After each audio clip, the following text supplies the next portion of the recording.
எங்க உங்களுக்கு கர்மா டிரான்ஸ்ஃபர் பாத்தீங்கன்னா, ஏன் வயசான காலத்துல அப்பா அம்மா தவிக்கிறாங்க, ஏன் வயசான காலத்துல வந்து தாய் தந்தைய மகன் பாத்துக்காம போறான்றது காரணம் இந்த கர்ப்பமா இருக்கும் போது ஆரம்பிக்குது.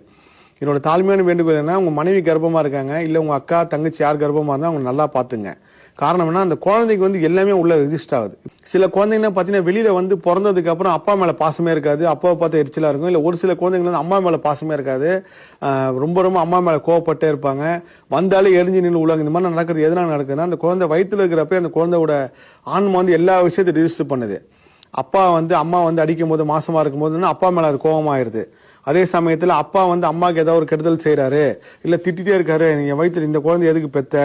இதுல இன்னொரு பெரிய பாவகர்மம் எதுன்னு பாத்தீங்கன்னா, ஒரு குழந்தை பிறந்துச்சு, பிறந்ததுக்கு அப்புறம் ஐயோ நாங்க வந்து பையன் தானே நினைச்சோம், என்ன இப்படி பொண்ணா வந்திருக்கேன் நீங்க மனசார நினைச்சா கூட இதே சமவினை பர்த் உங்களுக்கு அடுத்த பர்த்ல வரும். நீங்க இதே மாதிரி எங்கேயோ யார் உங்களை அவமானப்படுத்தினாங்களோ, இல்ல நீங்க என்ன அவமானப்படுத்துறீங்களோ அது உங்களுக்கு கரெக்டா சரிக்கு சமமா வருது. அப்படின்னு இருக்கும்போது இந்த வயிற்றுல குழந்தை இருக்கும் போது ரொம்ப ரொம்ப அன்பா பாத்துங்க மனைவிய. கூடுமான வரைக்கும் அந்த அந்த அவங்க கிட்ட போய் எதிர்மறை சொற்களோ, இல்ல வந்து நான் உன்னை இப்படி பண்ணிடுவேன் உன்னை அப்படி பண்ணிடுவேன் சொல்லாதீங்க. ஏன்னா இந்த குழந்தை எல்லாத்தையும் கேட்டுதான் பிறக்குது.